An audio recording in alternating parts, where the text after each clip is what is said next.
I want to review for you a few of the things that we had learned from last Tuesday's session. The first is just how to simply create a new project, and feel free to play around. You can always make mistakes and then delete the project when you're done. But once you've logged into your Scratch account, you're going to go to the New Project page. If you can't find that, click on the little toolbox or the briefcase at the top of the page, and it'll bring you to the page with your items that you've created. Go ahead and click a New Project, and then at that point, you're going to get your Scratch cat and then the set of blocks that are on the side with, to the far right, your programming location. Now the first thing's pretty easy. You've got your sprite or character here to the side. You can choose to keep this sprite or delete it. If you'd like to delete this sprite and get a new one, click on the scissors, click on your sprite, and it's gone. At that point, you can choose a new sprite. You're going to go down here to the sprite library. You have choices. You can choose a sprite from the library. If you don't want to choose a sprite from the library, you can create your own or paint your own. You can upload a sprite from a file, so you can find an image or a sprite that you like from the internet and use that. Or you can always take a sprite or pick a sprite from your camera. From this point, we're just going to grab one from the library. I'm going to grab a boy. Once I've selected the sprite that I want, I click OK. And that boy is going to pop onto my screen, and this can be my character for a game or a video that I decide to create. This sprite can be changed. Just like I can delete it, I can also choose the grow button to size my sprite larger, or I can choose the shrink button to size my sprite smaller. Either way, I want to use this to customize the sprite to the way that I want it to be. Once I've chosen a sprite for my project, or more than one sprite if need be, I want to make some movements to my sprite. So what can I do? Well, this is where I'm going to get into the programming blocks. In order to program each character or each object, I have to be sure that I've selected that object down below. And in this case, I've selected the boy. If I want to make some simple movements with my keyboard, then I need to program what I want him to move. I'm going to do that by using the event block. When I go to an event block, it tells me or tells the program when I want it to move. And so for this case, I'm going to use the flag click. That means every time I want my program to run, I click the flag at the top. And that signals the program to run. So when the flag is clicked, at this point, I'm going to want to have my program start.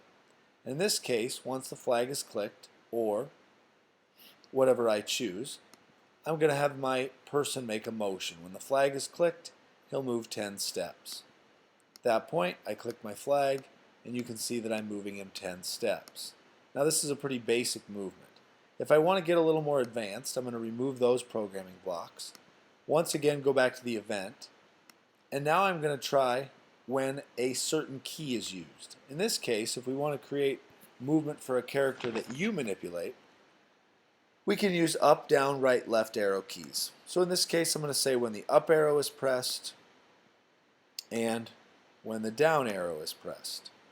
Then, once I've selected that event block, I'm going to go to the motion block. So when the up arrow or down arrow is pressed, I want my sprite to move.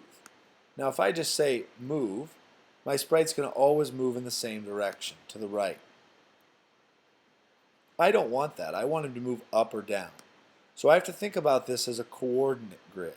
And when you move up or down, you're going to be changing the Y coordinates. When I move my mouse, you'll see down here there's an X and a Y coordinate. X is going to move left to right. Y is going to move up and down.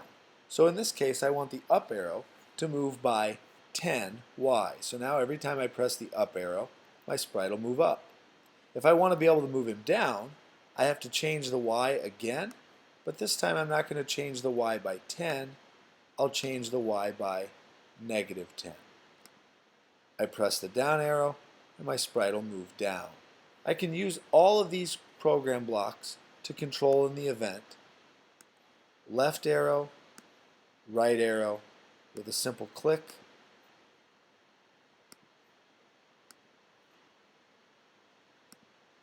and then going back to my movement, making it change now. If I wanted to move right to left, I'm going to change the X. If I'm moving to the right, it's positive 10.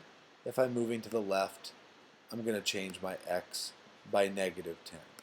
Now I've created a character which can move up with my movements, down, left, and right. At any time, if I find something I don't like, I can simply just drag the blocks out and start again. What are some other things you may want your character to do? Well, at this point, I may want to have my characters have some conversation. So at this point, once again, I have to create an event. And so at this point, when the flag is clicked, I want my character to change his look. So now he can say a conversation, and when the flag is clicked, he's going to say hello for 2 seconds. I go to my program, I click the flag, and my character says hello. The hello will stay up for 2 seconds, and then it'll be eliminated.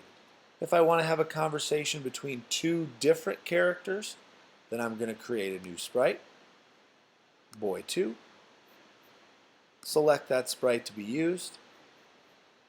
He'll arrive.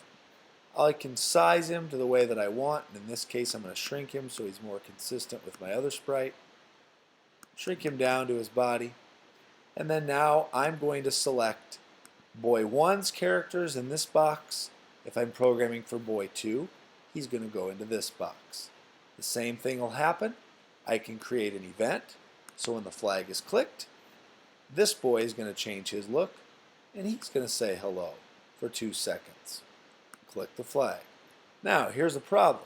Both of the boys are talking at the same time. So, what can I do?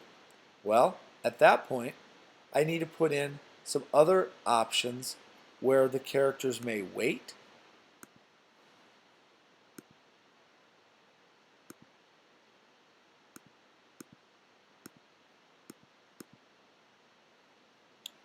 before they have a conversation. If I want to add this block in, I simply add it in. I'm going to change it to 2 seconds because that's how long the first character talked. Hello. His disappears. The new boy says hello. I can go back and forth program these 2 characters and make them have a conversation with my video. That's the basic steps to making characters move and having them have a simple conversation. Over the next week, we're going to spend a little bit more time with some advanced work in having some characters interact with one another based on actions that other characters take, ultimately leading us into the fact that we can maybe create some possible easy video games or videos with the Sprite and Scratch program.